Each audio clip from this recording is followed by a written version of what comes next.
2, 1. Assalamualaikum warahmatullahi wabarakatuh. Hello everybody, allow me to introduce myself. My name is Adinda Ramadhani and I am from class 12 IPS 1. And in this video, I will be monologuing about growing up into a generation that lacks to acknowledge the value of education. Quite a mouthful, but bear with me. They're missing a step. Alright, so first things first. A little while ago, I did a fun survey on my Instagram story, viewed by my closer friends on my second Instagram account. The two-choice poll question, school for ... and having the first option as education and the second one as style. A quick heads up before we begin.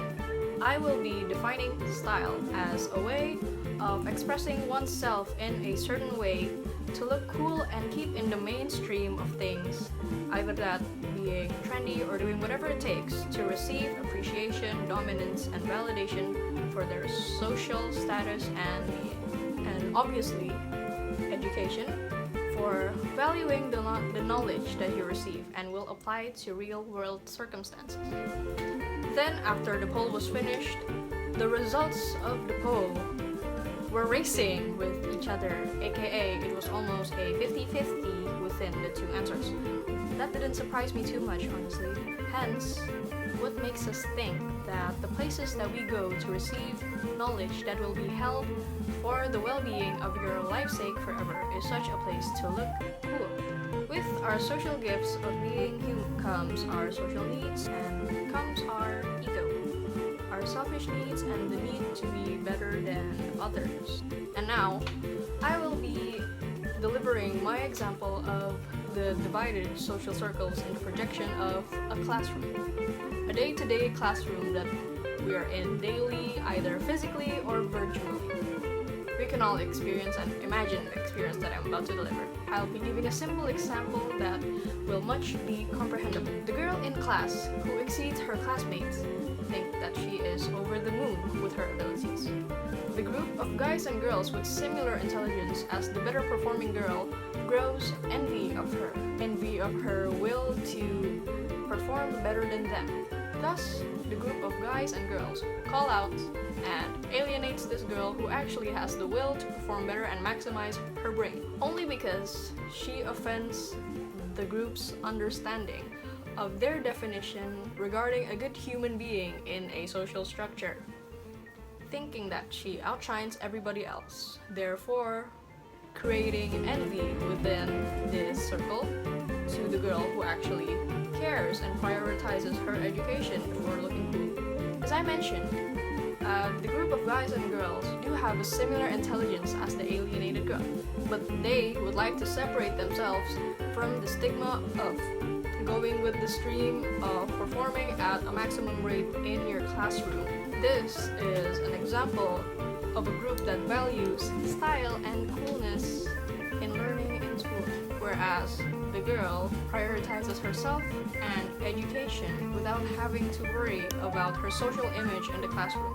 Because in her head, academics and her education comes first without having to worry about what others think of you while delivering this statement. Even I myself here might be in a view of being singled out or being judged because I am formulating on how this phenomena occurs and hence become alienated by my friends or the viewers that have been listening to what I've been talking about in this video, but then proving what I have to say to be correct. In retrospect and in simple terms, there's a group that thinks being into academics and knowledge is nerdy and uncool, and another where they value academics and don't care about the stigma that revolves around caring about education. Honestly, I have seen this phenomena occur very commonly in all of my years of school, especially in online classes, where that one person who speaks through their mic really stands out from the others.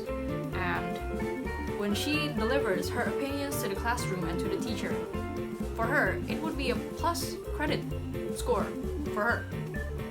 But as for the other group that prioritizes and values the cool within them, This is something that's freaky and annoying and ambitious.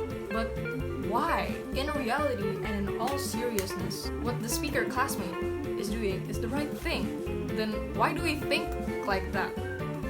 Is it the inability for ourselves to perform like them? Or the fear of being singled out because you're not doing with the cool kids?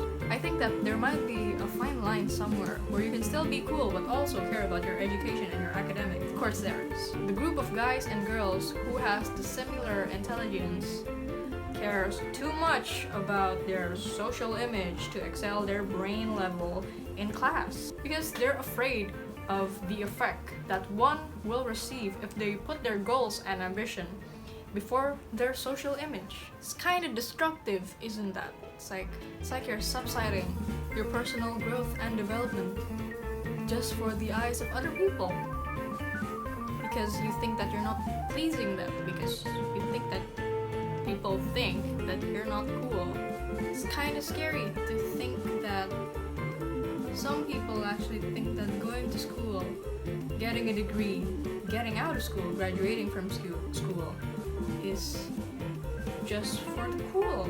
Having my generation not prioritize the value of education will stagnate so many things in the upcoming days that my generation will live out. We'll be stuck in the circumstances that we are in right now and not have the skills together to develop the place we live in. Being stuck in this place that we're in and not knowing what's the problem and not knowing how to fix them because we just simply don't care enough for it. We care about looking cool and not valuing and putting our education first. I think that's all I have to say for my English monologue. Thank you so much for listening to me, and thank you for watching. Goodbye.